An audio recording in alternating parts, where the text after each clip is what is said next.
Bonjour à tous. Donc, je suis très heureux de vous retrouver pour ce deuxième épisode des Rencontres européennes, cycle de webinaires sur les grands enjeux européens contemporains, organisé par le CNB à l'occasion de la présidence française du Conseil de l'Union européenne. Le premier webinaire portait sur le colloque de Strasbourg, colloque inaugural, organisé donc par la profession le 19 janvier et qui portait sur l'Europe qui protège contre les injustices. Aujourd'hui, nous vous proposons de prolonger via un échange sur un autre aspect de l'Europe qui protège les citoyens, la régulation des contenus en ligne. Ce webinaire se propose de dresser un panorama des initiatives en France, en Europe et à l'international dans ce domaine en pleine mutation et croisant les points de vue et les analyses de plusieurs spécialistes. Ce webinaire sera modéré par Isabelle Grenier, avocate au barreau de Marseille et membre de la commission numérique du CNB. Je vous invite à suivre également les prochaines rencontres européennes et notamment celle qui sera dédiée à l'harmonisation du droit des affaires que j'aurai le plaisir de modérer en présence d'anciens ministres et de députés. Voilà. Je vous souhaite une excellente journée et je vous remercie.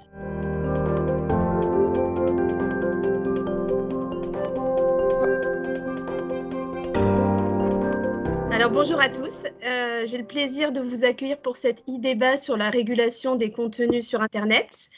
Alors j'aurai le plaisir de participer à cet e-débat en présence donc de plusieurs participants de qualité que je remercie chaleureusement d'avoir accepté cette invitation. Donc nous avons pour ce débat Madame Christiane Schifferat-Schul, qui est avocate au barreau de Paris, spécialiste en droit des nouvelles technologies, en droit de la propriété intellectuelle et qui est également l'ancienne présidente du Conseil national des barreaux. Nous avons également autour de la table Monsieur Henri Verdier, qui est depuis 2018 ambassadeur du numérique et qui, dans le cadre de ses fonctions, a participé à l'appel de Christchurch, qui vise notamment à la régulation de la diffusion des contenus terroristes en ligne, travaux qu'il a conduits sous la précédente mandature avec Madame Christiane Ferrachul, et ils pourront nous faire part justement de leur éclairage qui est très intéressant sur ce sujet. Nous avons également, et je les en remercie, autour de la table deux magistrats qui vont pouvoir intervenir sur toute la question, tous les aspects pénaux en fait de cette régulation des contenus illicites. Monsieur Xavier Leonetti, qui est chef de la mission de prévention et de lutte contre la cybercriminalité auprès du ministère de la Justice, et Monsieur Grégoire Thomas, qui est chef du bureau de la négociation pénale européenne auprès du ministère de la Justice et qui donc est en charge en fait de tout ce qui est réglementation au niveau de l'Union européenne et qui pourra nous faire part des derniers sujets qui sont en cours de négociation. Donc je vais d'abord laisser la parole à Monsieur Henri Verdier, qui va nous faire un petit état des lieux de quels sont les projets au niveau européen et international sur cette question de la régulation des contenus illicites sur Internet.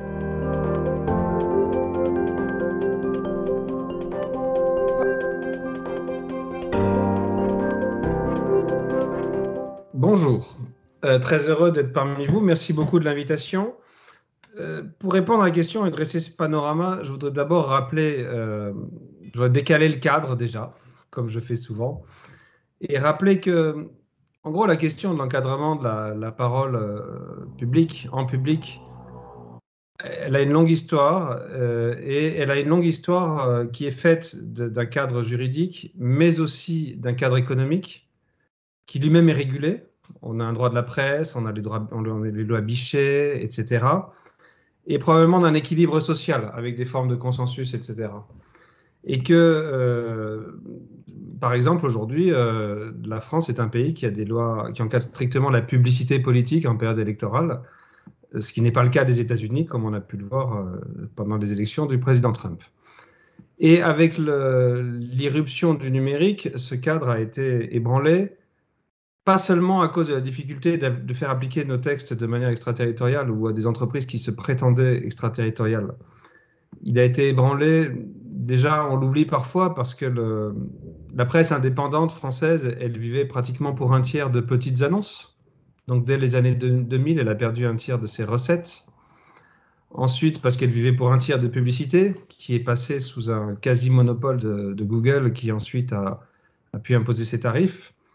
Et puis enfin, avec l'irruption des réseaux sociaux.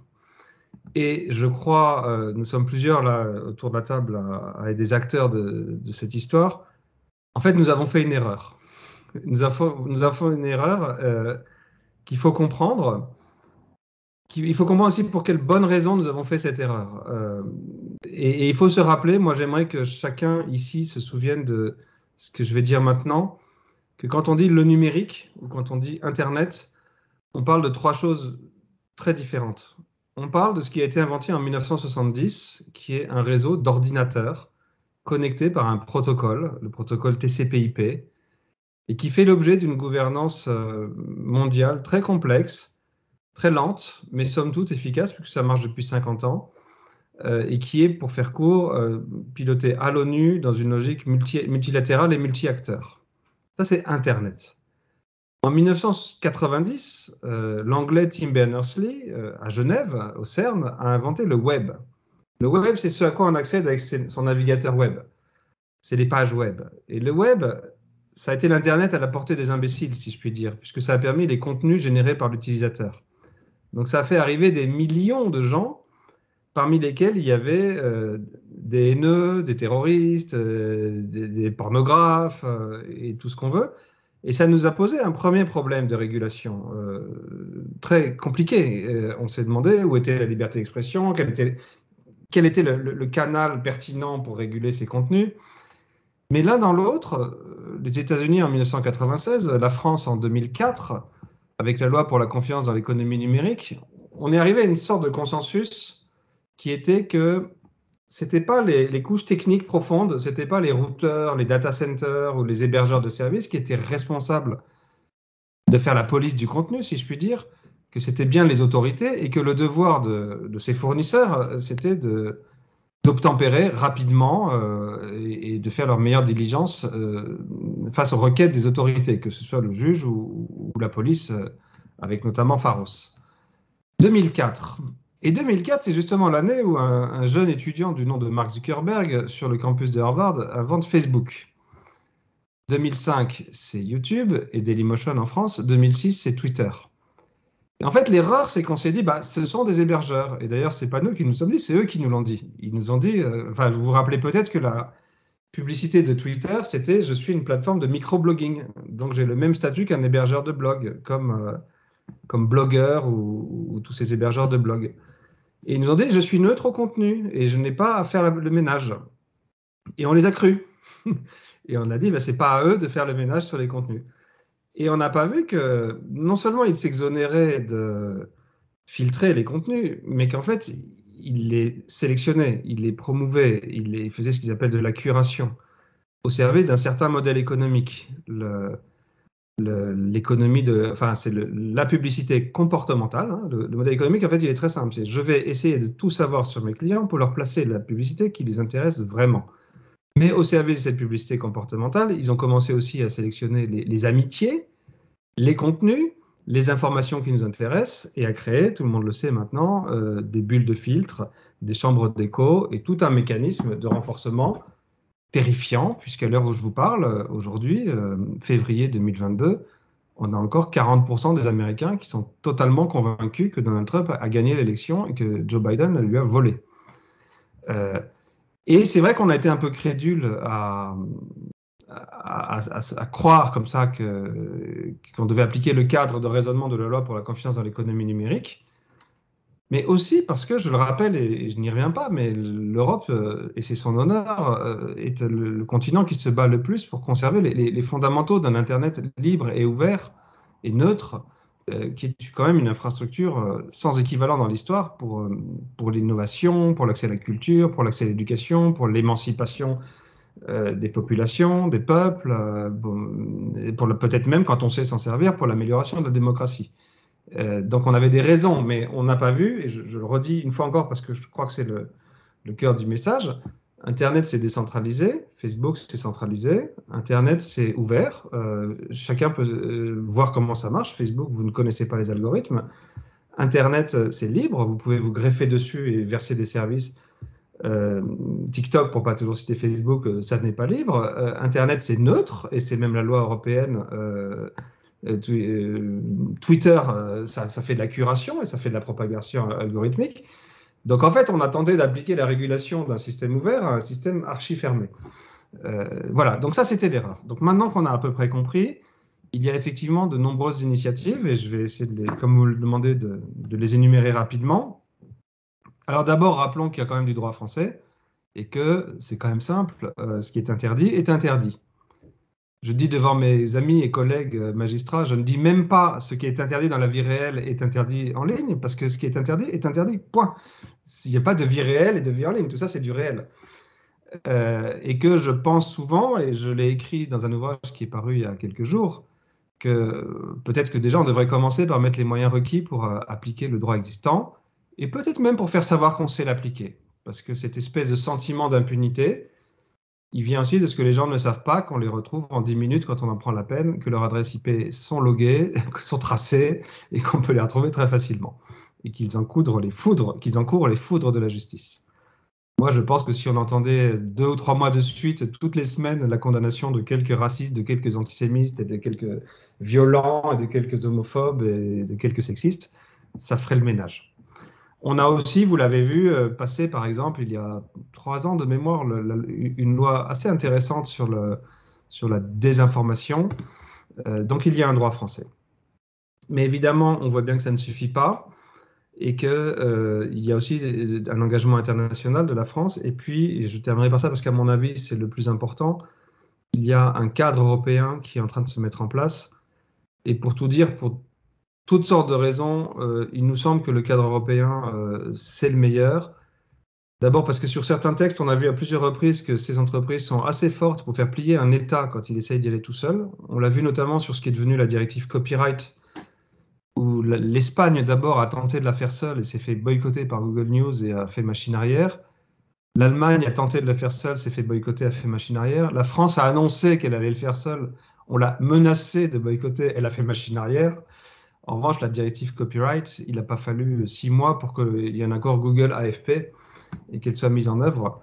Donc à la fois c'est le bon cadre, à la fois c'est un bon cadre de conception des textes, parce que quand on finit par aligner les droits de l'homiste du Nord, les pays de l'Est qui veulent jamais se fâcher avec les États-Unis, les pays du Sud qui restent très latins, les pays de la façade atlantique qui sont souvent très néolibéraux, en général on a des bons textes, et l'expérience nous a enseigné qu'après ils ont même un vrai potentiel de devenir des textes de portée internationale, comme le RGPD qui a fait école dans une bonne 50aine de pays maintenant. Alors je vais vous énumérer brièvement pour lancer le débat ces textes. Je voulais juste rappeler que le problème aussi, quand on parle des contenus sur Internet, c'est que souvent on parle d'un continuum de délits dont il est parfois très difficile de percevoir, de tracer les frontières internes, mais qui ne sont pas la même chose. Et alors là, quand on est diplomate, par exemple, et qu'on doit négocier ces textes, on voit bien, par exemple, qu'il y a à une extrémité du spectre 2 formes de contenu qui font relativement consensus à la fois dans leur définition et dans le fait qu'on n'en veut pas en ligne, point. C'est les contenus terroristes, où on dit parfois qu'il est difficile de définir le terrorisme, mais dans les relations internationales, c'est pas si difficile. Il y a des listes d'organisations terroristes et il y a une reconnaissance et les contenus pédopornographiques. Donc là, la seule question, c'est comment les enlever très vite dans le respect de l'état de droit, avec des droits de contester, des droits de faire appel, etc. Et puis après, on a un sujet qui est lui-même condamné de manière unanime, mais difficile à prouver, c'est les ingérences étrangères dans les élections, qui sont une atteinte directe sur une souveraineté, absolument inacceptable, mais qui passe très souvent par des relais nationaux, un petit coup de pouce qui est donné à tel ou tel parti local. Ensuite, on a tout ce spectre de la mésinformation, ces informations stupides, les gens qui croient qu'on se soigne du Covid avec de l'eau de Javel, ces choses-là qui est très problématique, y compris pour les autorités sanitaires, par exemple, mais la loi et la Constitution française n'interdisent pas d'être bête. Donc, il y a un problème de fondement juridique à ces textes. Et puis après, il y a toute cette espèce de petite haine ordinaire où là, pour le coup, il n'y a pas les mêmes définitions mondiales. Enfin, tout le monde n'est pas d'accord pour interdire l'expression publique de l'antisémitisme ou du racisme, encore moins de l'homophobie d'ailleurs. Et donc, il y a un gradient. Et c'est important de se rappeler qu'il y a ce gradient et qu'on ne peut pas faire un seul texte qui dirait il est interdit d'être bête et méchant. Donc on a beaucoup d'approches. Pour le cadre européen, là je vais être très court maintenant.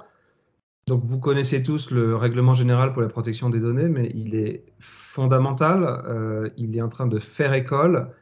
L'idée que la circulation des données personnelles doit être organisée par le consentement est une idée fondatrice. J'espère qu'il grandira, le texte, et que les modalités de sa mise en œuvre continueront à s'affiner. Aujourd'hui, la vérité, c'est quand même que sa mise en œuvre est un peu bureaucratique et qu'on n'a pas doté le pays. Je suis en train de voir notamment en Inde des choses extraordinaires. On aurait pu inventer des objets techniques qui soient des consent management systems, des choses qui garantissent de l'interopérabilité, de la circulation des données, la preuve permanente du consentement de l'utilisateur, etc. Donc on peut faire mieux, mais enfin on a un très beau cadre conceptuel. Et puis il y a deux textes majeurs sur lesquels nous sommes. Il y a un autre texte qui a été approuvé l'an dernier, qui est la directive sur les retraits de contenu terroriste, qui a réussi à organiser là encore, vraiment dans un respect fin de l'état de droit, le retrait sans délai, enfin en moins d'1 heure, des contenus terroristes quand ils sont signalés par une autorité compétente. Et après Christchurch, où on avait vu 1 million de tentatives de republication de la vidéo du criminel, c'était bienvenu d'avoir des textes de ce genre-là. 1 million en une semaine, une toutes les 15 secondes. On a donc la directive TCO, on a un texte dont nous sommes très fiers, et je crois que la France y est pour beaucoup, c'est le Digital Market Act, c'est la directive qui va donner aux autorités de concurrence des outils pour leur permettre de prendre des décisions ex ante concernant la domination d'acteurs structurants, avant même que l'abus de position dominante soit constaté. C'est très important. Je crois que tout le monde a été surpris chez vous, les avocats et les magistrats, de découvrir que finalement 5 chefs d'entreprise de la Silicon Valley pouvaient décider, sans en référer à qui que ce soit, de supprimer un chef d'État en exercice de la toile. Quand on a des monopoles systémiques de cet acabit, il est quand même important d'être capable de les réguler et de leur demander des comptes et de leur faire rendre compte. Et puis, celle à laquelle nous sommes le plus attachés, il y a la directive, le Digital Services Act, qui devrait être approuvé dans les mois qui viennent, probablement sous présidence française de l'Union européenne, qui pour moi est une manière très élégante de résoudre une quadrature du cercle. Au fond, alors là, je suis parti d'un parti du gradient sur la haine, la violence ordinaire, le racisme quotidien, etc. Face à ça, on avait 3 dangers. On avait le danger de ne rien faire. Honnêtement, on voit tous que ça commence à poser des problèmes lourds. On avait le danger, je me permets de le dire, à titre personnel, je considère que la loi Avia allait trop loin dans cette direction-là, de déléguer, je n'engage pas le gouvernement en disant ça, de déléguer trop de pouvoir d'appréciation, voire de fraction de notre souveraineté aux plateformes elles-mêmes, qui d'une part ont fait la preuve de leur faible éthique, mais même si elles avaient fait preuve d'une grande éthique, ce n'est pas le sujet. Le peuple souverain, par l'intermédiaire de ses représentants, ne confie pas l'ordre public et encore moins l'éthique collective à des entreprises. Et le troisième danger, bien sûr, ça serait de créer un monde un peu trop orwellien où l'État déciderait où est le vrai, où est le faux, qui s'exprime pas. Et face à ça, l'idée brillante du DSA, qui, à mon avis, est elle aussi née en France, mais peut-être dans les laboratoires de Jean Tirole, notre prix Nobel d'économie, c'est de créer un cadre de redevabilité, un cadre de compliance, et de rendre les entreprises responsables devant une autorité indépendante qui aura de larges pouvoirs d'audit. Donc pour faire court, et c'est pour ça qu'on a transformé le CSA en ARCOM, pour faire court, chaque année, ces entreprises devront remettre une étude de risque détaillée à un régulateur qui pourra dire « Mais attendez, vous me dites qu'il n'y a plus de risque d'avoir un nouveau 6 janvier, puis-je voir vos algos, puis-je voir les contenus que vous avez censurés, puis-je voir le cahier des charges que vous avez donné à vos soi-disant 30 000 modérateurs, etc. » Et puis, chaque année, les entreprises devront remettre un plan de correction des risques devant la même autorité qui aura les mêmes pouvoirs d'audit. Et on peut espérer qu'un peu comme on a fait avec le système bancaire, et ça a pris 30 ans, on pourra, par série de questions-réponses, faire progresser ces entreprises dans un système de règles de compliance. Donc pour nous, ce sont des choses très importantes. Si on voulait être complet, on devrait ajouter le travaux de la commissaire Jourova sur la protection des démocraties, qui va ouvrir des questions importantes sur la publicité politique en ligne, par exemple. Et enfin, bon, c'est tout pour l'Europe. En un mot, il y a ensuite quelques sujets et la France en a un peu fait une spécialité, que nous essayons de traiter dans un cadre de multi-acteurs pertinents. Donc, vous avez peut-être vu qu'on l'a fait après l'appel de Christchurch, justement, mais je sais qu'on en reparlera tout à l'heure.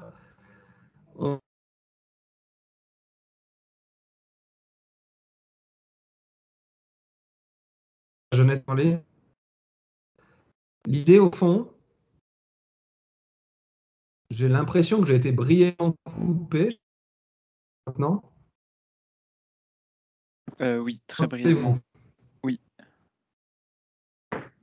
Voilà. L'idée sur l'appel de Christchurch, sur la protection de la jeunesse, etc., c'est de créer un petit groupe d'une douzaine d'États, d'une douzaine d'entreprises et d'une douzaine d'organisations de la société civile, d'essayer ensemble de prototyper des règles qui satisfassent tout le monde, puis de généraliser ceci pour éventuellement en faire la directive TCO ou un cadre international. Voilà, j'espère que je n'ai pas été trop long, mais je crois que j'ai été un peu complet. Merci beaucoup pour la présentation de ce panorama des initiatives qui existent au niveau donc européen et international. Et merci aussi également de nous avoir rappelé un peu l'historique, parce que c'est vrai que cette question de régulation des contenus, elle est ancienne, mais qu'effectivement, on a assisté avec le développement du numérique à l'essor de certains acteurs qui aujourd'hui ne se contentent pas d'être des hébergeurs passifs et organisent la diffusion de contenus de manière structurée, ciblés pour justement atteindre de manière plus efficiente leurs utilisateurs. Cette question, et là je m'adresse directement à l'avocate spécialiste des nouvelles technologies, Madame Christiane Ferralschul, de la régulation des contenus, elle pose un certain nombre de questions d'enjeux juridiques, parce qu'on a des choses qui s'opposent. On a d'un côté la liberté d'expression et de communication qui est très chère en droit français et qu'on a cœur à voir respecter. Et on a de l'autre côté aussi, puisque la liberté d'expression, elle n'est pas absolue, et que ces contenus illicites en ligne, alors l'ambassadeur Verdier l'a rappelé, il y a une gradation dans ces contenus illicites en ligne, puisqu'on a les contenus terroristes, on peut avoir la pédopornographie, et à la fois tout ce qu'on dit par contenu haineux qui peut recouvrir du racisme, de l'homophobie. Donc, est-ce que vous pouvez développer sur les enjeux juridiques de cette régulation ?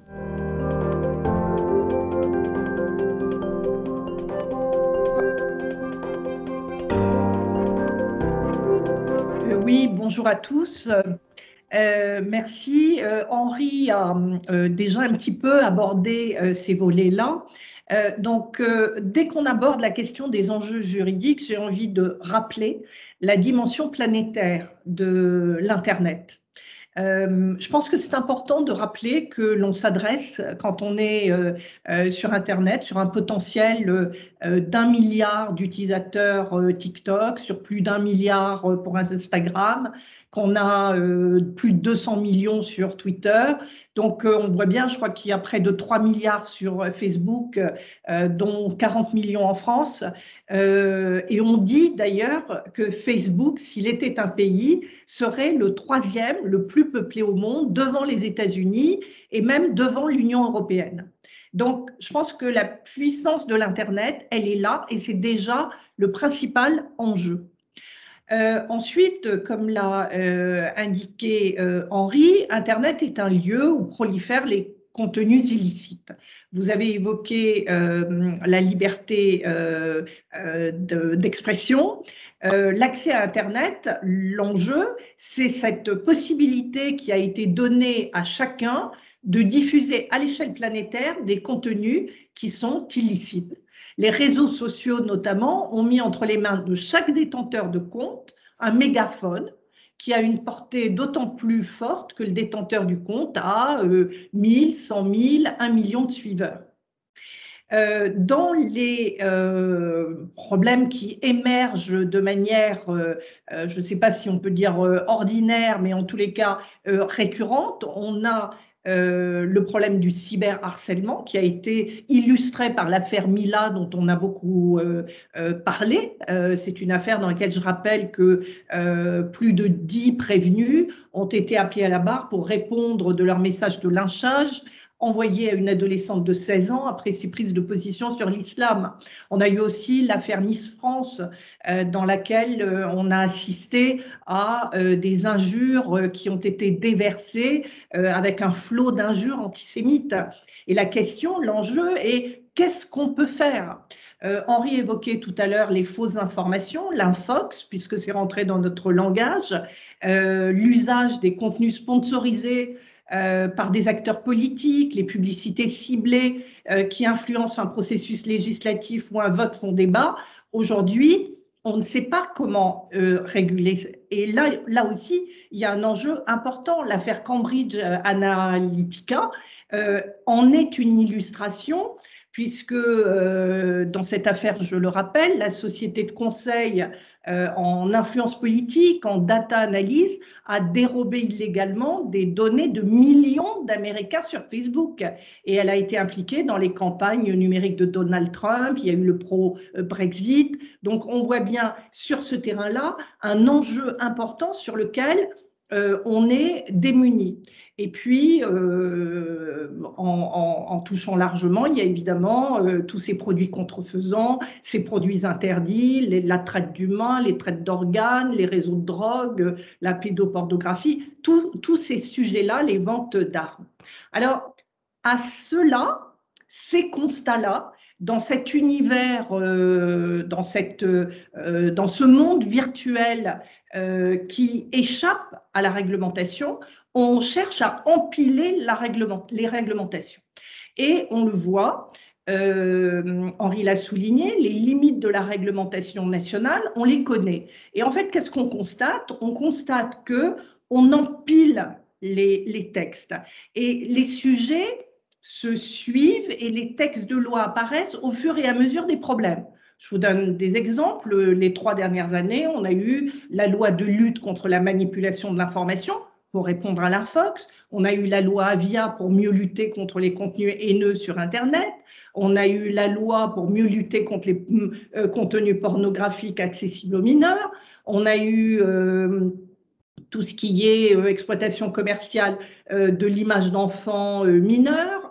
On a encore, pas plus tard qu'en ce moment, des propositions pour adapter les textes, tout ce qui est relatif à la protection de l'accès aux œuvres culturelles à l'ère numérique. Et on voit bien que chaque fois qu'il y a un problème, on cherche à réguler. Et alors parfois, ça marche. Nous avons des sanctions qui s'appliquent. Vous avez eu, par exemple, l'influenceuse Nabila. Elle avait publié sur son compte Snapchat une story qui faisait la promotion d'un site de formation au trading en ligne. La Direction générale de la concurrence, de la consommation, de la répression des fraudes a pu intervenir, a pu constater qu'elle faisait cette promotion sans dire qu'elle était rémunérée. Et donc, on a considéré que son comportement était trompeur et qu'il s'agissait de publicité déguisée. Donc oui, de temps en temps, on a le sentiment que la réglementation va s'appliquer. On a aussi toutes les affaires d'abus de position dominante de Google, des sanctions de plusieurs millions d'euros pour mettre, par exemple, en place un traitement préférentiel de ces technologies propriétaires. Donc la régulation, je ne dis pas qu'elle ne sert pas. La preuve, c'est que nous avons des sanctions qui s'appliquent. Mais les véritables enjeux, c'est quoi? C'est de savoir si on peut contrôler effectivement les plateformes géantes du numérique. Ça a été souligné, Henri l'a dit tout à l'heure, est-ce que avec des textes européens comme le Digital Service Act, le DSA, est-ce qu'avec le Digital Marketing Act comme le DMA, est-ce qu'on va pouvoir faire obstacle à cette omniprésence, omnipuissance des GAFA? Alors, les textes visent spécifiquement ce qu'on appelle les contrôleurs d'accès, les fameux gatekeepers, c'est-à-dire les grandes plateformes qui ont une forte incidence sur le marché intérieur et qui constituent un point d'accès important des entreprises utilisatrices pour toucher leur clientèle. Et les critères sont très clairs. il va falloir, pour être concerné par ces textes, on va viser une plateforme qui fournit un service dans au moins 3 États membres, qui a réalisé un chiffre d'affaires annuel supérieur à 6,5 milliards d'euros. On va définir une catégorie, mais on va cibler très clairement les GAFA. Et là, on va retrouver de nouvelles obligations qui vont être liées à la modération et à la suppression des contenus illicites en ligne. Et on va retrouver ce qu'expliquait Henri tout à l'heure en disant, finalement, il y a cette responsabilité de l'hébergeur. Alors, cette responsabilité de l'hébergeur, elle n'a pas changé depuis 2004, depuis la loi pour la confiance dans l'économie numérique. Et de ce point de vue, on peut dire que la France a été une référence dans la mesure où la France a été l'un des premiers acteurs, certes dans la suite de la directive européenne sur le commerce électronique, mais la France a été la première à marquer ses limites, à expliquer qu'il y avait un fournisseur d'accès avec un principe d'irresponsabilité sur les contenus, avec les fournisseurs d'hébergement, ces fournisseurs n'étant pas responsables, sauf si on leur notifiait un contenu spécifique, et faisant ainsi émerger la responsabilité propre des éditeurs. Alors, on retrouve ces règles-là, et on va aussi retrouver des mesures qui visent à garantir, comme vous le soulignez Isabelle, le respect de la liberté d'expression. Et de manière très intéressante, on va dire, pour respecter cette liberté d'expression, lorsqu'on va considérer qu'un auteur diffuse un contenu illicite, il faudra qu'il soit informé en cas de retrait ou de blocage. Donc, on va s'intéresser, on va essayer de trouver des points d'équilibre dans toujours le respect, liberté d'expression, droit à l'information, respect de la vie privée. On va avancer comme cela et on va essayer de museler la capacité anticoncurrentielle des gatekeepers avec quelques grands axes. L'accès aux données, avec par exemple l'interdiction pour la plateforme de croiser les données personnelles des utilisateurs avec celles de ces autres services sans leur consentement. C'est la pierre angulaire du RGPD. On va renforcer les obligations d'interopérabilité, on va interdire les pratiques dites d'auto-préférence, par exemple mettre en avant ses propres services. Donc, on va continuer à réguler. Et moi, je voudrais attirer l'attention sur une chose, c'est qu'on peut continuer à réguler. Moi, je considère que nous avons un code pénal qui, à peu de choses près, depuis la loi Godefroy, apporte des réponses à peu près toutes les infractions technologiques qui existent. On voit bien la contamination positive au plan européen auprès des autres pays. Le RGPD en est un très bon exemple puisque finalement, le RGPD, je rappelle que la loi informatique et liberté de 78 a joué un rôle dans l'origine de ce texte européen. On voit la manière dont cela a infusé à travers le monde.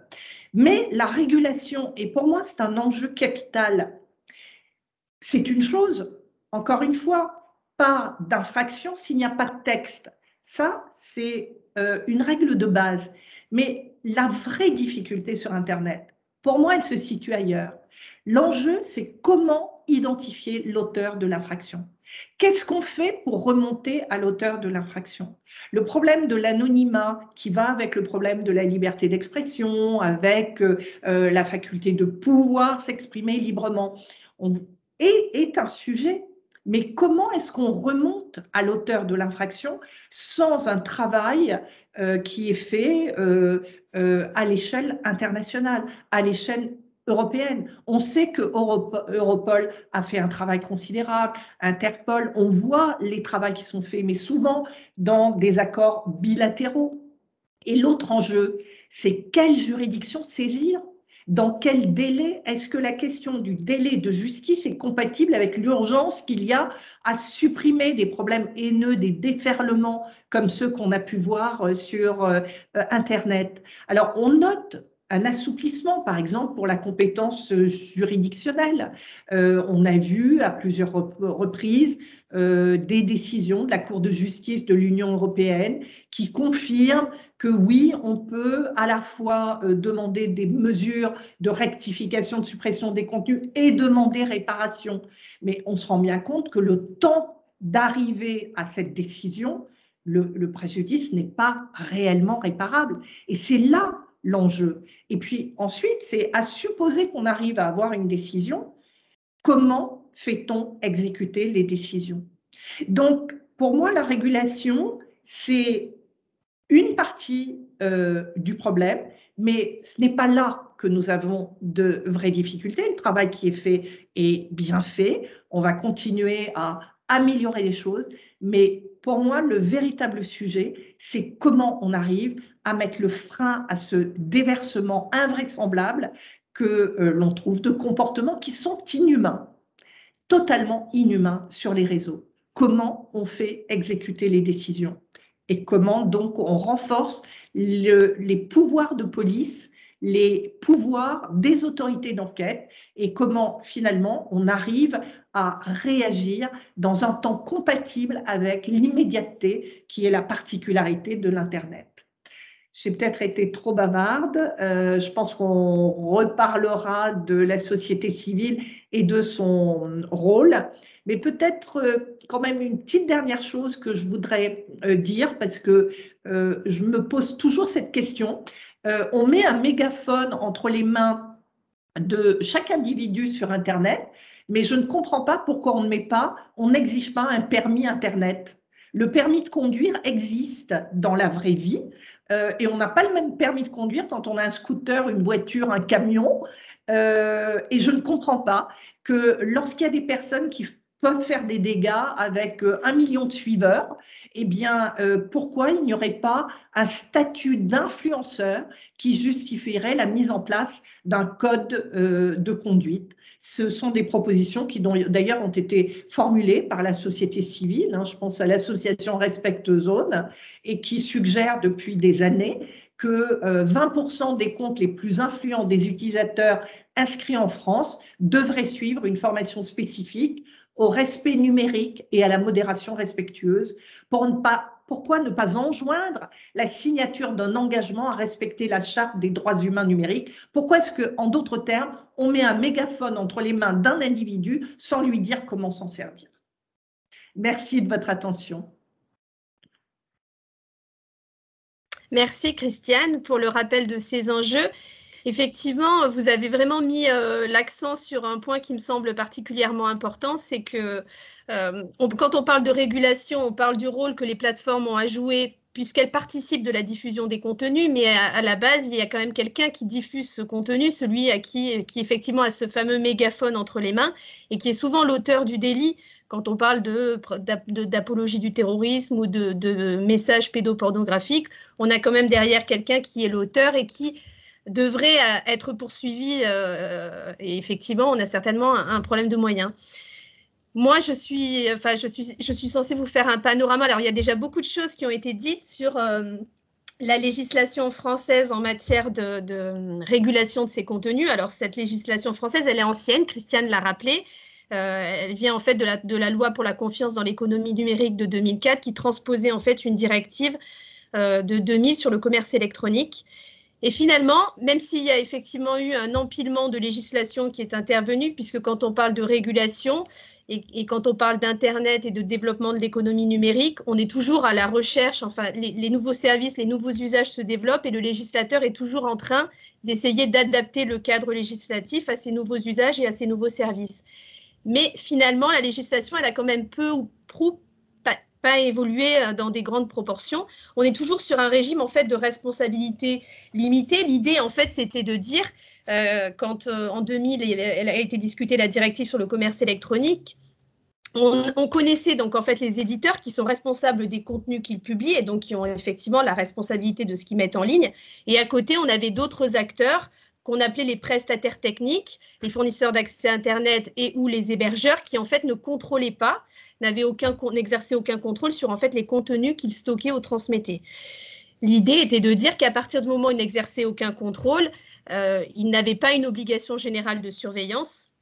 Et donc, leur responsabilité ne pouvait être engagée que si on leur signalait l'existence d'un contenu illicite et qu'ils ne mettaient pas tout en œuvre pour retirer promptement ce contenu ou à tout le moins en bloquer l'accès.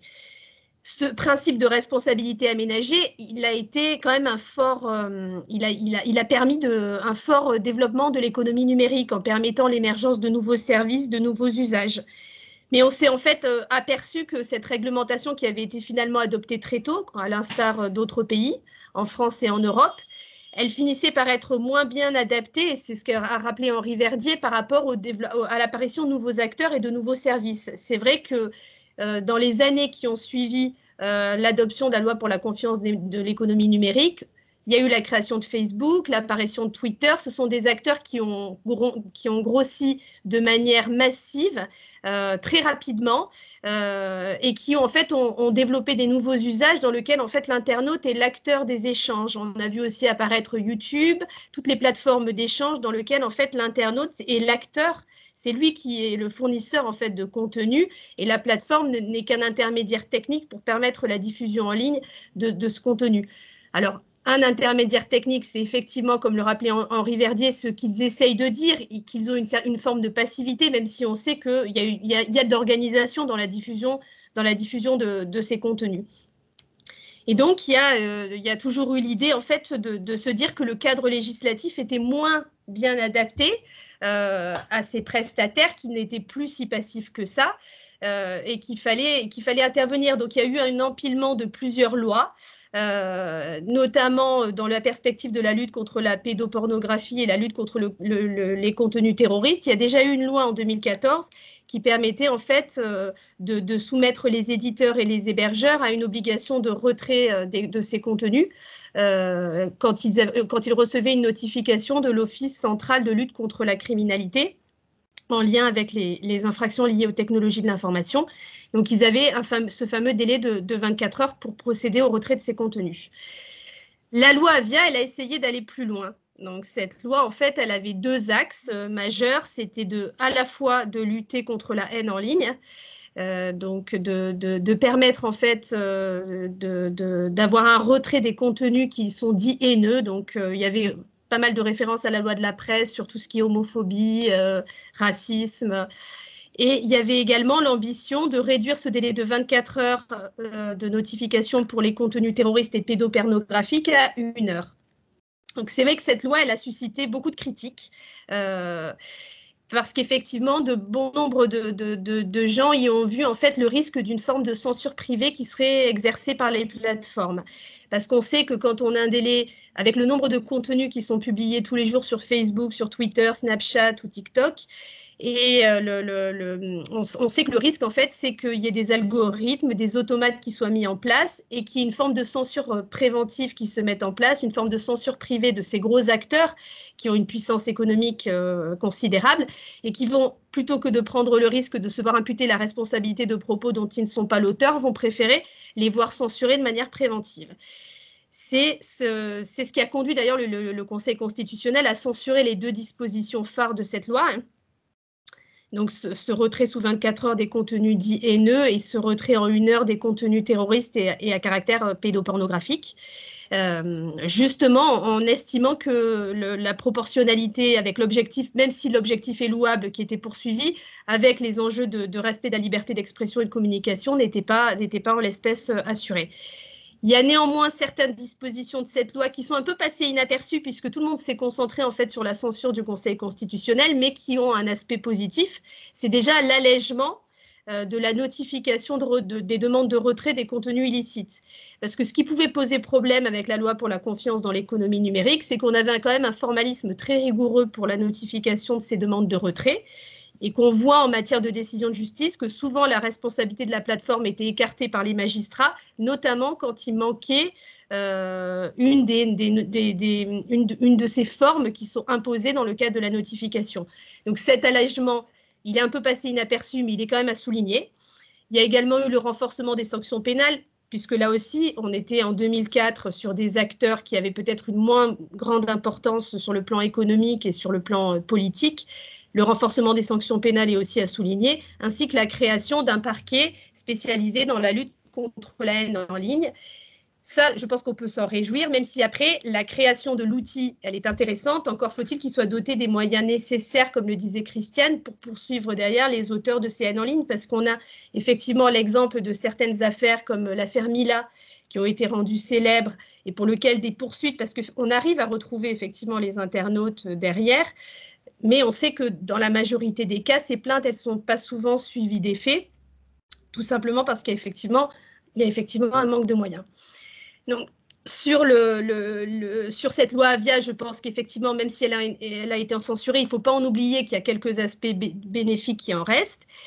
Et il y a aujourd'hui cette question des contenus terroristes et du retrait en 1 heure, donc qui avait été censuré finalement par la loi Avia, revient par la porte européenne, comme le rappelait Henri Verdier, et c'est peut-être la meilleure façon de faire adopter les choses, par le règlement justement sur la lutte contre la diffusion de contenus terroristes qui a été adopté le 29 avril 2021 et qui prévoit lui aussi cette obligation, ces injonctions de retrait sous 1 heure aux plateformes, de retirer les contenus terroristes, qui a en fait pour ambition d'harmoniser les législations des États membres pour cet objectif de lutter contre la diffusion des contenus terroristes. Donc, les dispositions de ce règlement, elles vont entrer en vigueur le 7 juin 2022. Finalement, comme ce règlement est d'application directe au niveau de la France, on ne peut pas revenir sur ce principe de l'injonction de retrait sous 1 heure. Il y a une loi qui vient d'être adoptée en première lecture au Parlement, qui transpose, enfin qui transpose pas puisque c'est un règlement, mais qui porte des adaptations, puisque effectivement le règlement prévoit un certain nombre de mesures, l'injonction de retrait qui doit être délivrée par l'autorité compétente. Donc la loi française a désigné l'ARCOM comme l'autorité compétente pour procéder à ces injonctions de retrait. Le règlement prévoit également l'obligation pour les États membres de mettre en place une procédure de recours juridictionnel. Et là aussi, ce projet de loi a mis en place un recours en urgence ouvert auprès du tribunal administratif. Et ce qui est à souligner, puisque je pense que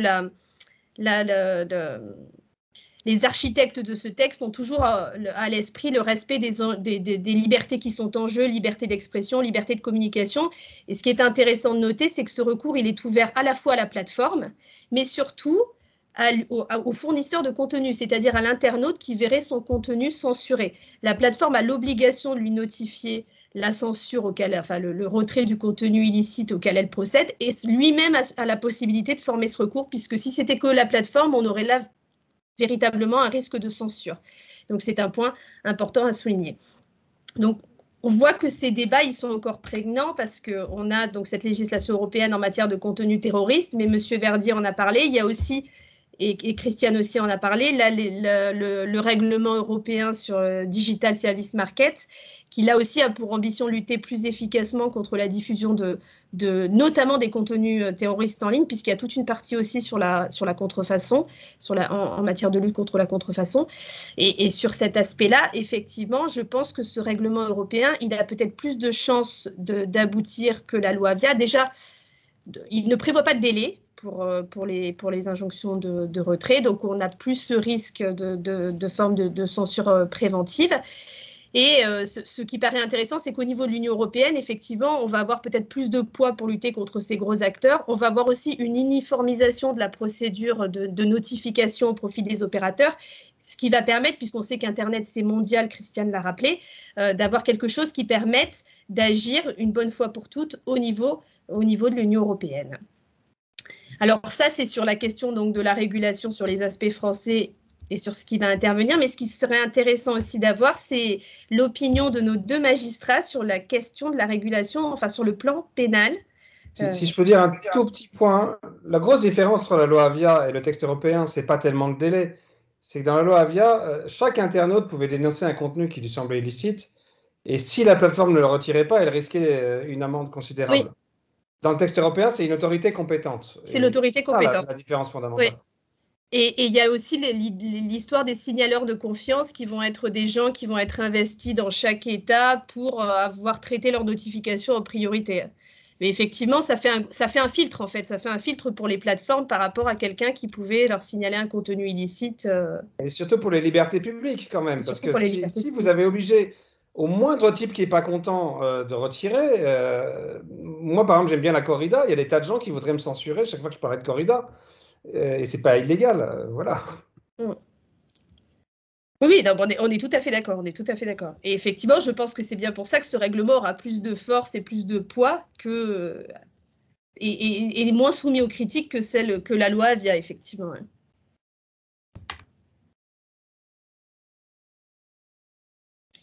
Voilà, donc après, si on peut avoir l'avis de nos magistrats sur les questions pénales, les aspects pénaux de la régulation. Hein.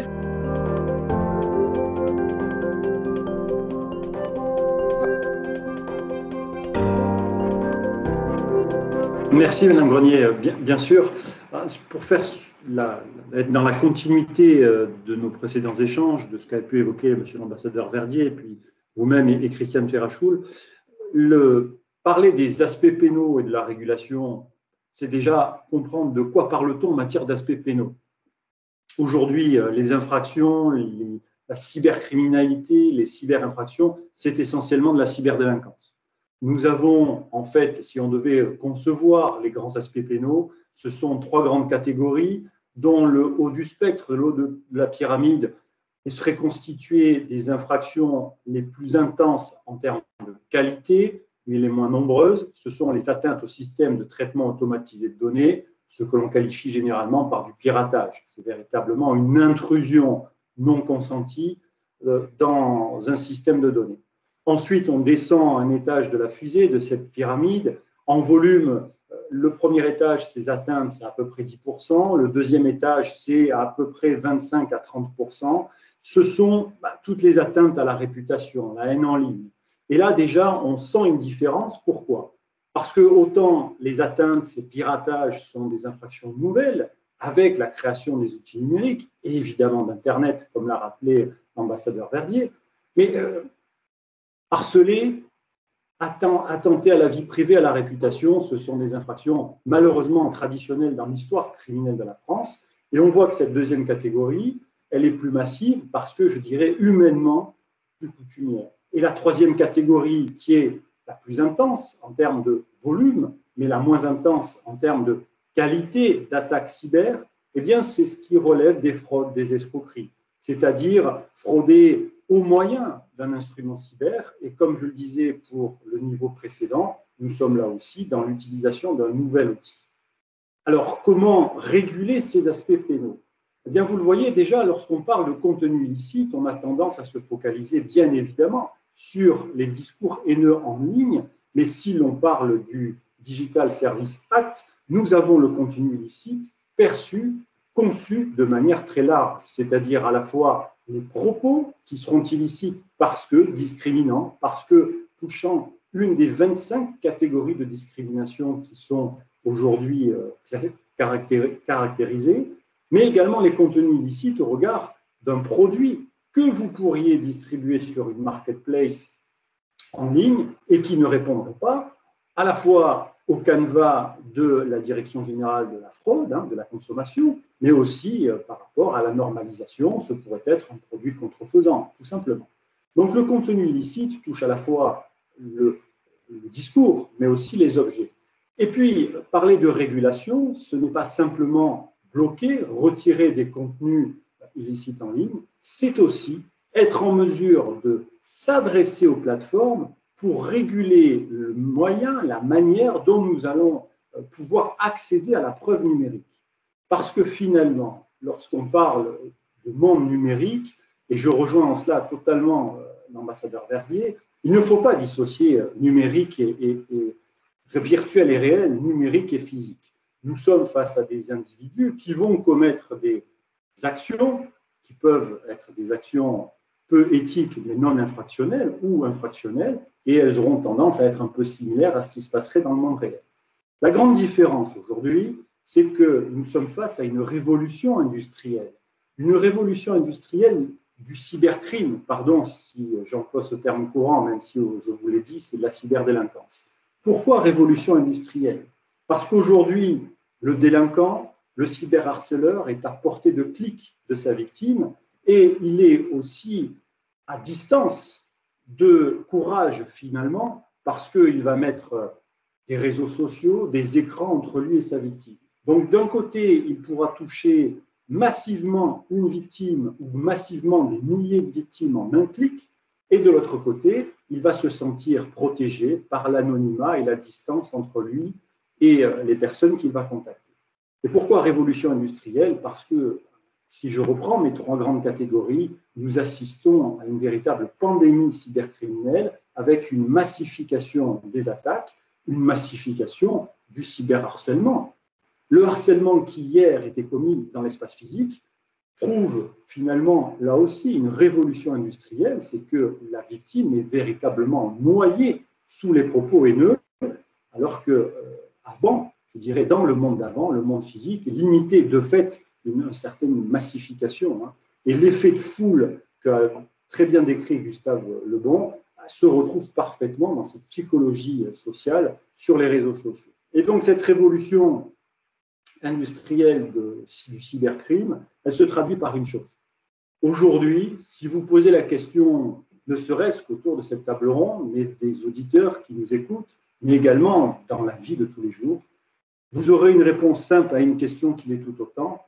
Avez-vous déjà été victime d'une tentative cybercriminelle ou de cyberinfraction?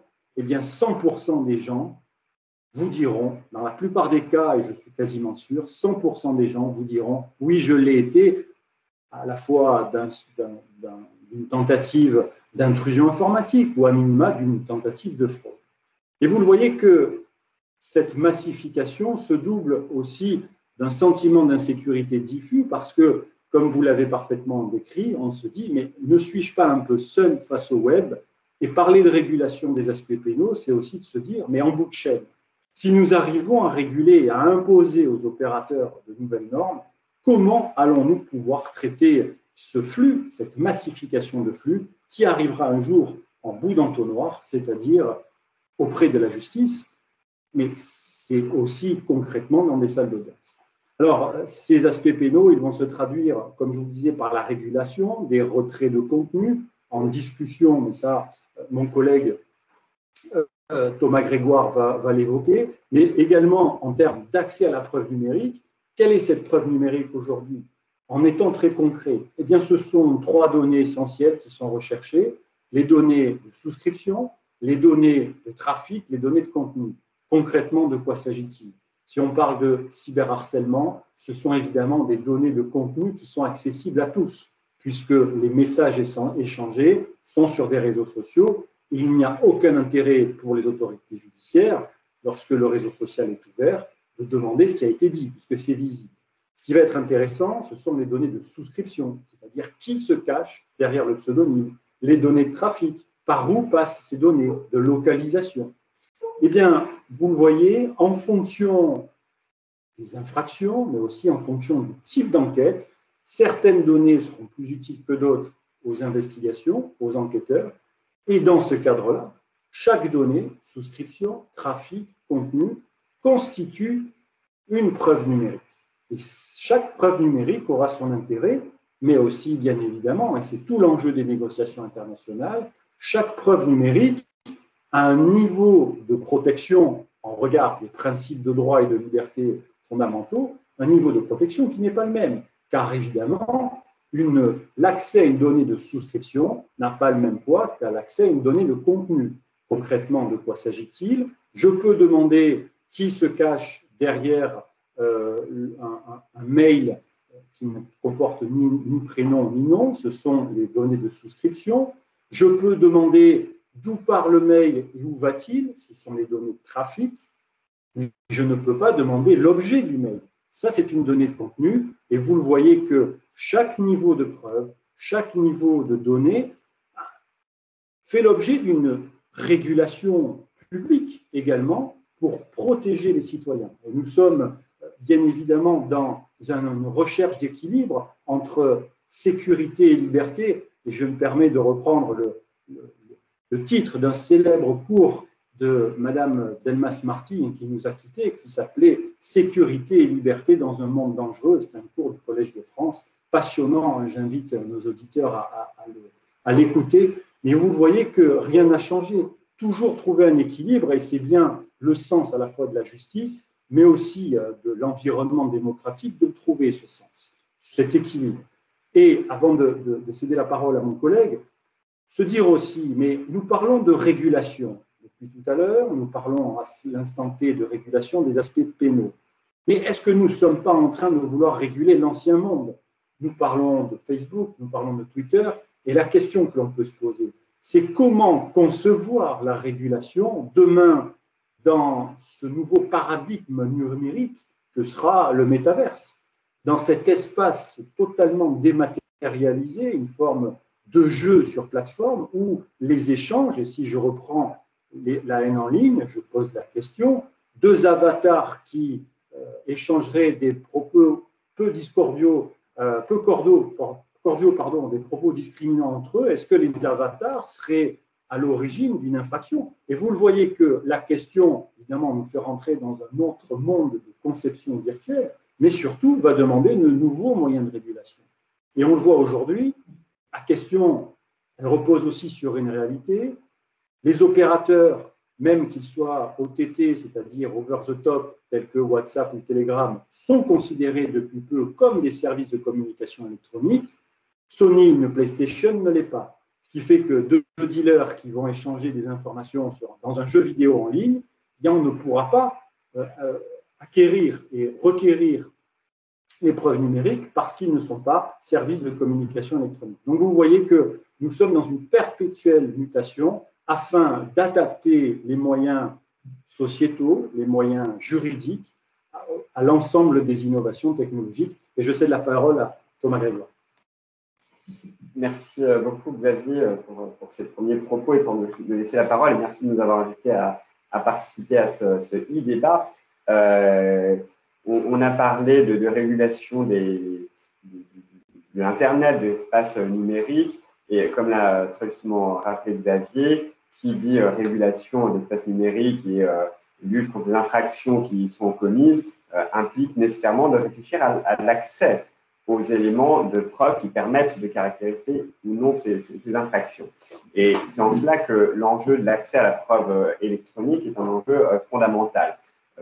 Toute petite digression pour dire que l'accès à la preuve numérique est fondamental pour les infractions qui nous occupent aujourd'hui. C'est un enjeu qui est également fondamental pour toute la lutte contre la criminalité en général. La Commission européenne évaluait par exemple, évalue toujours, environ entre 80 et 85% des affaires, tout type de criminalité confondu, les cas où la preuve électronique est impliquée d'une manière ou d'une autre dans la recherche de la vérité, où elle peut s'avérer déterminante. Donc on voit qu'on couvre un champ très très large. Évidemment, pour tout ce qui concerne le numérique, c'est la preuve, puisque sans accès à la preuve numérique, sans accès aux données de trafic, de contenu ou de souscription qu'a évoqué Xavier, évidemment, il est strictement impossible de caractériser les infractions et de rechercher les auteurs. Cette question d'accès à la preuve numérique, il occupe plusieurs enceintes internationales, l'Union européenne, le Conseil de l'Europe et maintenant l'ONU. Et je vais vous dresser un rapide panorama. C'est le bureau de la négociation pénale européenne internationale que je dirige, qui est chargé pour le ministère de la Justice de suivre ces négociations qui sont très à la matière pénale.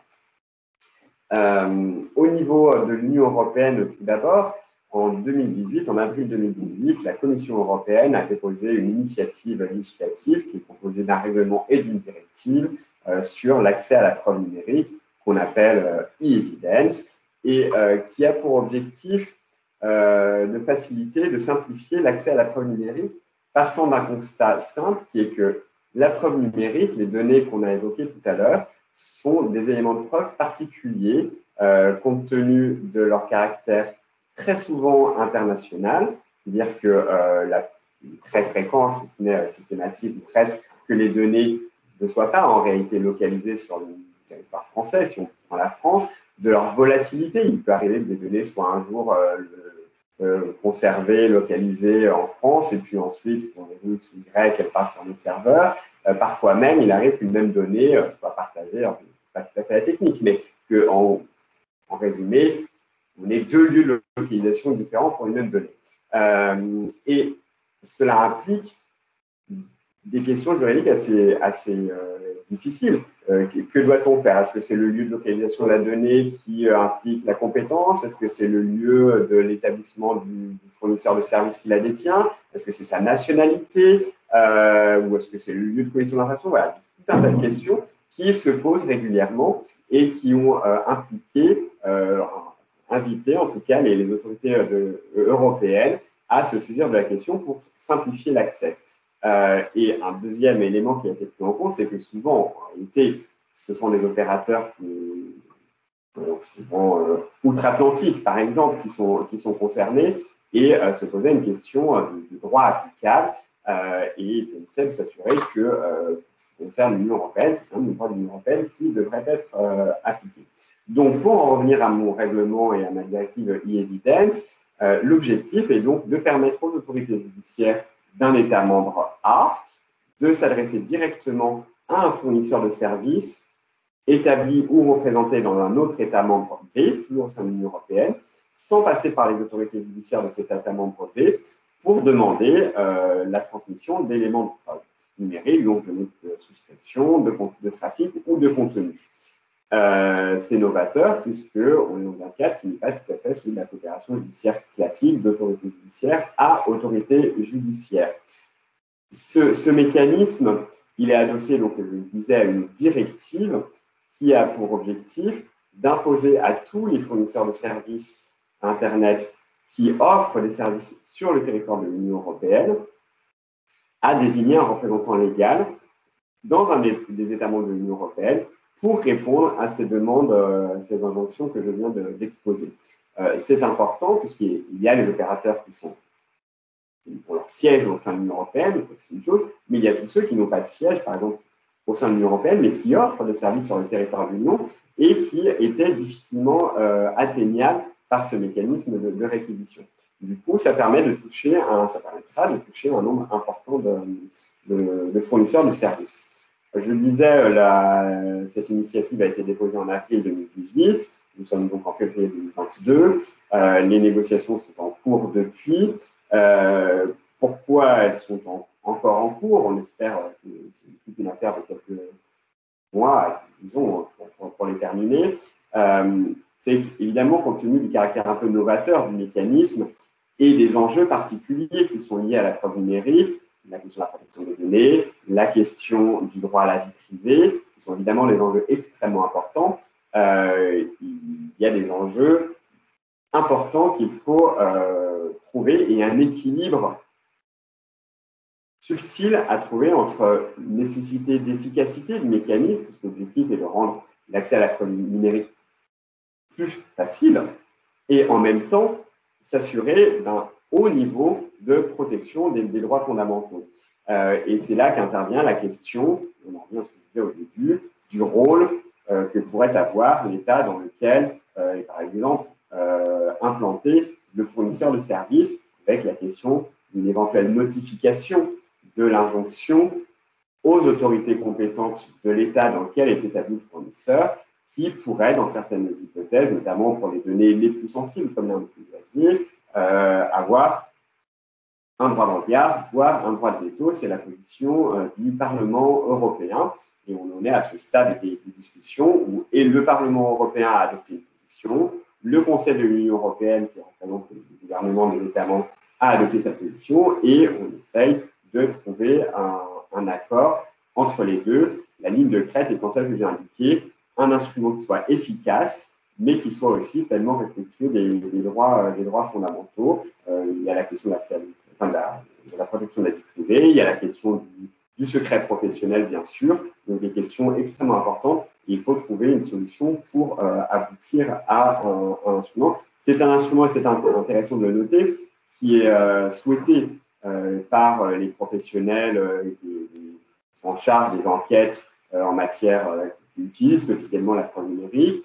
C'est un instrument qui est aussi souhaité par les grandes plateformes du numérique qui souhaitent avoir un cadre clair pour répondre aux injonctions type d'injonction sans être systématiquement pris un peu entre deux feux, ce que leur demandent les autorités européennes et en même temps un droit applicable qui pourrait être autre comme celui des États-Unis dans un certain nombre de cas.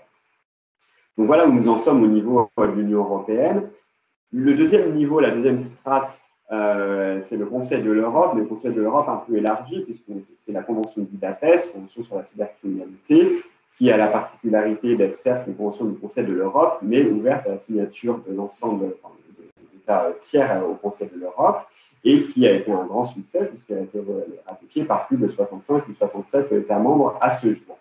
Et le besoin s'est fait ressentir de négocier un nouveau protocole additionnel, un second protocole additionnel à cette convention, précisément pour traiter de la question de l'accès aux preuves numériques, partant du constat que lutter contre la cybercriminalité, c'est accéder aux éléments de preuve. On en revient toujours à cette question.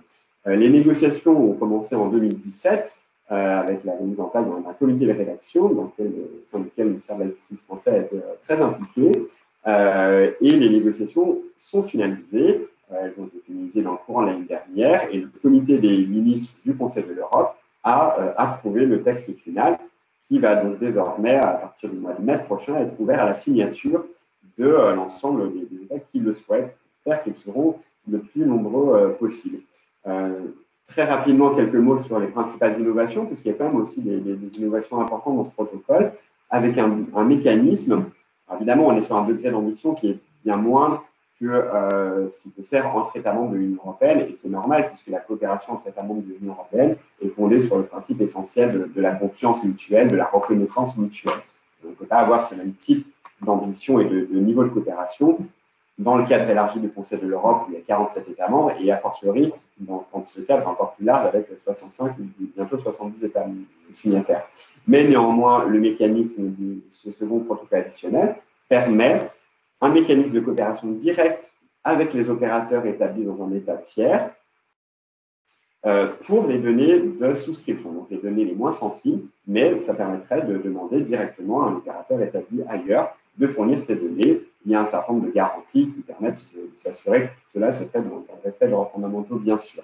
Et un deuxième mécanisme qui permet, qui est une sorte de mécanisme d'entraide simplifié, qui permet à un État A d'adresser une injonction, une sorte de réquisition un peu standardisée aux autorités d'un État B, qui en fait a simplement à reprendre ce même document et à l'adresser au fournisseur qui a un délai pour répondre. Et ça, c'est un progrès, puisqu'on voit que les demandes de coopération judiciaire classique en la matière, une commission rogatoire internationale qui traite de la transmission d'une donnée de souscription, ça peut être des mois et des mois. Et là, on a des mécanismes beaucoup plus efficaces avec un haut degré de protection des données personnelles, parce que c'est un enjeu important, notamment vu le cadre élargi de ce protocole additionnel. J'en terminerai avec le dernier niveau, la dernière strate, qui est celle plutôt des Nations Unies. Donc, ces négociations qui ont lieu dans le cadre de l'ONU, il faut avoir à l'esprit le contexte dans lequel elles ont été engagées, puisque cette initiative de nouvelle convention des Nations Unies sur la lutte contre la cybercriminalité était initialement portée par la Russie et ses États, un certain nombre d'États affinitaires, États qui n'ont pas forcément la même conception que les États membres de la Convention de Budapest, par exemple, de ce que doit être la lutte contre la cybercriminalité, l'usage par les autorités publiques de l'accès à la preuve numérique, les questions d'accès à la vie privée, etc.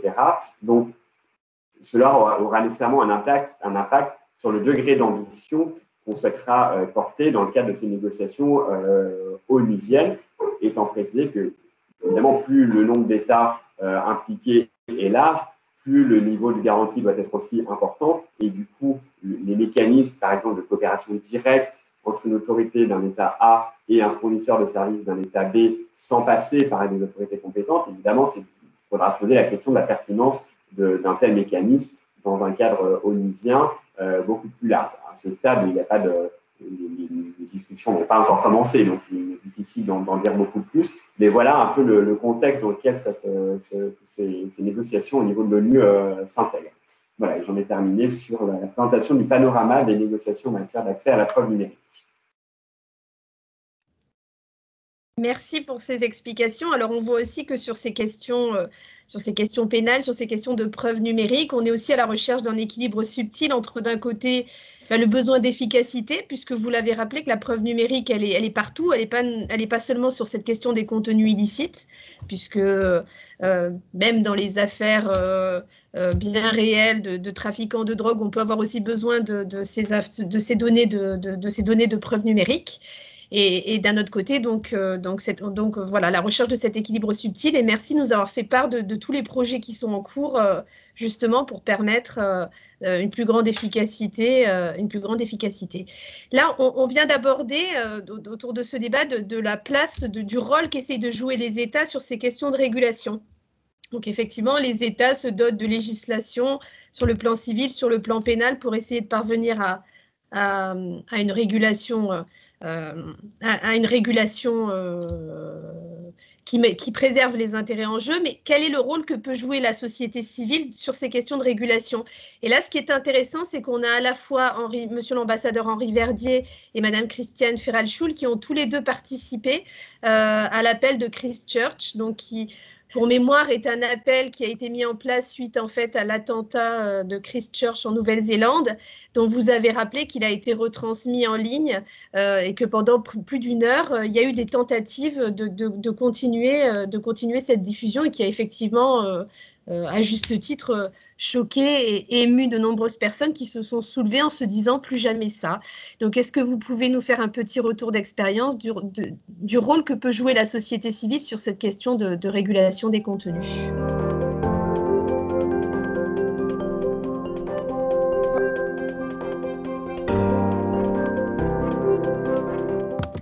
Henri, vous voulez intervenir?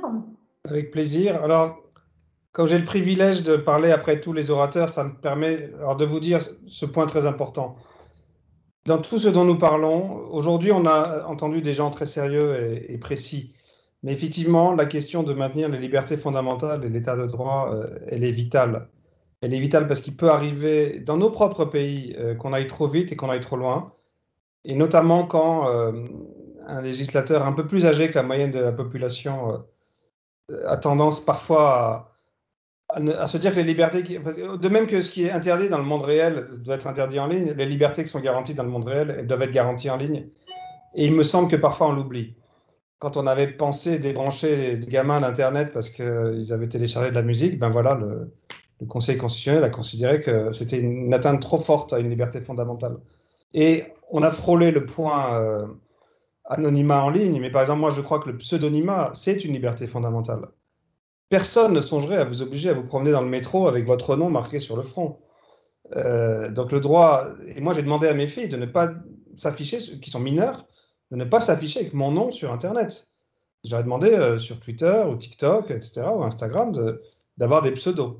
En revanche, l'impunité et le sentiment d'impunité doivent être bannis.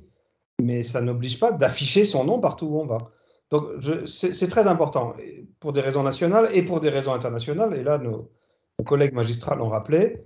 Il faut quand même se rappeler qu'il y a des pays qui n'adorent pas la liberté d'expression, qu'en général, ces pays détestent Internet et ne cessent, depuis 25 ans, de tenter de construire des... En fait, c'est assez simple leur visée. C'est que les États devraient avoir le droit d'aller à la racine d'Internet et de débrancher ce qui ne leur convient pas.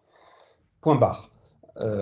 Et donc, oui, on craint d'ailleurs ce que pourront être les négociations en troisième commission sur un éventuel traité sur la cybercriminalité. Et oui, on craint les attaques à la gouvernance de l'Internet. Parce que la gouvernance de l'Internet, et là, j'en arrive à votre question, depuis 25 ans maintenant, il est acquis qu'elle se fait dans des enceintes multi-acteurs, avec les États, les entreprises, la recherche et la société civile. Et l'un dans l'autre, parce que précisément Internet, c'est ce que je dis en préambule, c'est les couches profondes, ce n'est pas les entreprises qui se sont posées dessus. Internet, c'est ce que nous faisons tous les jours. Dès que l'un d'entre nous branche son ordinateur sur Internet, il augmente Internet en fait. Internet, c'est un commun, c'est quelque chose qui est fait et gouverné tous ensemble, par tous les acteurs d'Internet. Et c'est vrai qu'on peut voir, je vous donne deux exemples qui montrent que quand la société civile fait le ménage, ça peut marcher et ça marche mieux. D'abord, je vous rappelle que pendant les 10 premières années de l'existence de Wikipédia, Wikipédia n'avait que 8 salariés. Point barre, 8 salariés. Et 8 salariés, plus toute la communauté des contributeurs, ça a permis de faire le ménage et d'éviter les débordements qu'on a vus sur les sites de presse et sur les réseaux sociaux.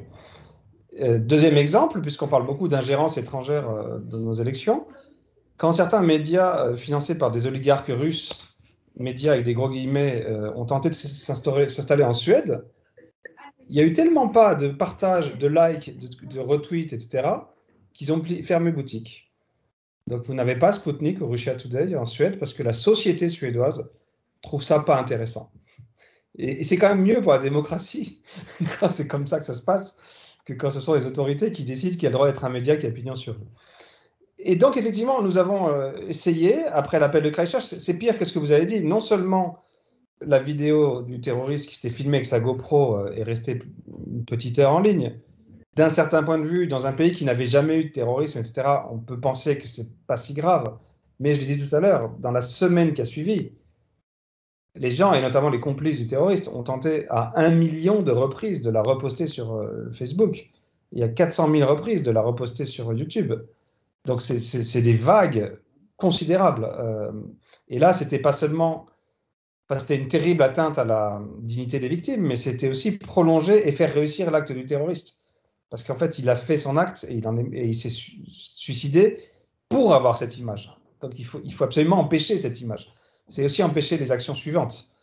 Mais ce qui est très intéressant, c'est que la France et la Nouvelle-Zélande, là, ont travaillé en essayant, dans une communauté dont faisait partie Christiane, qui était multi-acteurs avec donc avec les avocats français, mais aussi des ONG indonésiennes, néo-zélandaises, etc. Au fond, de reconstruire un état de droit.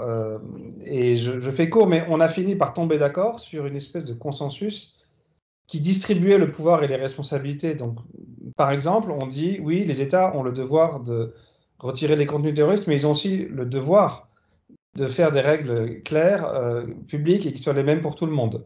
Les entreprises ont le devoir d'obtempérer, mais aussi d'obtempérer en transparence et de réserver des voies de recours. La société civile doit veiller à ce que les entreprises respectent les voies de recours, mais elle peut aussi quand même nous aider à détecter les contenus terroristes. Et elle doit surveiller si les lois des États ne sont pas trop liberticides. Et pour tout dire, moi je trouve que ce travail collégial, qui n'est pas d'ailleurs un grand truc tout mou, hein, Christiane va en parler maintenant, on n'a pas dit on est tous pareils, c'est un homme, une voix, on est dans une pièce et on décide tous ensemble, on a cherché les responsabilités et les prérogatives de chacun, et on a essayé de construire une distribution du pouvoir tripartite, où chacun surveille les deux autres, et moi je trouve qu'elle est de très bonne aloi. J'ajouterais peut-être, et ça peut intéresser tout le monde, c'est que le débat entre cette espèce d'engagement volontaire, sur une base volontaire, et en même temps la préparation d'un texte européen est très intéressant. Parce qu'on peut dire, parce qu'au sein du Christchurch Call, on peut dire aux gens, si vous n'êtes pas sérieux, vous allez voir ce qu'on va vous faire dans la directive TCO. Et quand on en arrive à la directive TCO et que certains disent non, mais le retrait en 1 heure, c'est impossible, on peut dire je ne comprends pas. Dans la communauté du Christchurch Call, on le fait depuis 1 an et ça se passe très bien. Et moi, j'en ai théorisé que finalement, une avant-garde de bonne volonté qui prototype les textes avec le législateur qui arrive derrière, ou en voiture balai, ou en correcteur de ce qui a été mal fait dans les textes, c'est aussi une très bonne manière de légiférer, quoi. Alors, moi j'ai très peu de choses à rajouter sur cette expérience, sinon pour confirmer évidemment que c'est une expérience très riche, avec près d'une 50aine d'organisations, et que l'objectif est de partager finalement les bonnes initiatives, c'est ce dialogue permanent, et quelque part c'est réconfortant de voir qu'à l'échelle internationale, il y a cette volonté commune. Et on rejoint la question de l'autorégulation, qui est aussi ancienne que la naissance de l'Internet. Je pense que la société civile peut effectivement beaucoup apporter. Et nous en avons un exemple, et en vous disant ça, j'ai envie de parler de cette histoire du chaton Oscar. Vous savez, c'est un individu qui martyrisait un chaton, qui n'a rien trouvé de plus intelligent que de se filmer en train de martyriser le chaton qu'il fracassait contre un mur. Et le réseau s'est enflammé et l'individu a été identifié. La personne qui filmait a été identifiée et ils ont été portés littéralement devant la justice. Et le jour du procès, eh bien, il y avait une foule pour dire on veut des sanctions. Et on voit qu'à travers cet exemple qui pourrait prêter à sourire, il y a finalement une démarche constructive, une volonté, et on le voit d'ailleurs à travers les réseaux auxquels on reproche très souvent cette influence. On voit aussi que ça fait bouger les lignes. Les mouvements qu'on a vus, MeToo et autres, sont des mouvements qui finalement ont conduit le législateur à bouger, les autorités à bouger, à faire bouger les lignes. Donc, tout n'est pas parfait, mais en impliquant la société civile, en faisant finalement de chaque individu, pas seulement un individu qui a un mégaphone et qui hurle ce qu'il a envie de hurler dans son mégaphone, mais un individu respectueux des libertés individuelles, et un individu à même de jouer un rôle d'alerte et également finalement de police d'une certaine manière, eh bien on voit que la société civile joue un rôle extrêmement constructif et positif. Si vous me permettez, j'aimerais dire quelque chose, et puis si je suis trop long, vous le couperez au montage. Mais c'est aussi pour les amis qui sont là autour de la table. Ces questions, cette question d'ailleurs de la mobilisation du peuple dans l'ordre social et dans la justice, elle repose aussi sur une forme de design, de construction des règles du jeu. Et après tout, vous autres, vous le savez bien, puisque quand on a décidé que la justice pénale serait rendue par le peuple souverain, par un jury populaire, après on a mis, je ne sais pas, 150 ans pour stabiliser un code de procédure pénale et pour dire quand est-ce que le jury délibère seul, le rôle du juge, les droits de la défense, les droits de l'accusation, les droits de la société. Sinon, c'est du lynchage. Si on disait juste 12 personnes se réunissent et décident du verdict et de la sanction, ça serait du lynchage. Et donc, il a fallu inventer des process. Et les process dans le numérique, c'est souvent le design des réseaux sociaux. Et là, on reboucle avec ce qu'on disait tout à l'heure. Internet, ça pose des problèmes. Mais Internet, c'est neutre, décentralisé, libre et ouvert. Les réseaux sociaux, il y a un design qui est fait pour attraper votre attention au maximum, donc vous donner le plus toxique, le plus addictif, et pour vous isoler en micro-segments pour bien vous placer de la pub. Ce design, il empêche la population de réguler sereinement, comme elle le ferait dans un village en fait. Wikipédia, ça marche. Les sites de presse qui vous disent « réagissez » et qui vous font croire que vous êtes anonyme, ça ne marche pas. Et on doit payer des dizaines de gens au Maroc pour censurer tous les commentaires. Pour le code de procédure pénale dans le numérique, c'est le design des règles d'interaction. Et celles des réseaux sociaux nous posent problème parce qu'elles ne sont pas faites du tout pour favoriser le libre exercice de notre intelligence collective. Elles sont faites pour chercher de l'addiction, capter notre attention, nous micro-segmenter dans des cases publicitaires et nous placer des micro-messages. Et encore en Europe, on a de la chance parce qu'on est protégé par le RGPD, les lois sur le financement de la vie publique et les lois sur la publicité politique. Mais aux États-Unis, Christiane, tu as dit que Cambridge Analytica avait volé les données. C'est vrai, ils les ont volées pour le Brexit. Mais aux États-Unis, ils n'ont pas eu besoin de les voler, c'était autorisé. Chaque candidat américain a une base de données de 250 informations sur chaque électeur et fait du targeting publicitaire ultra précis de manière parfaitement légale, en fait.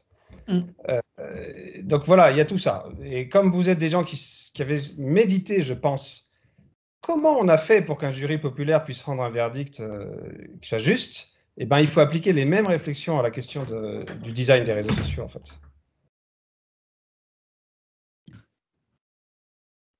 Merci à tous, en tout cas, pour ces échanges qui étaient riches et passionnants. Gageons qu'il y aura encore matière à en dire beaucoup. Mais en tout cas, je vous remercie beaucoup énormément de votre participation à tous à ce débat.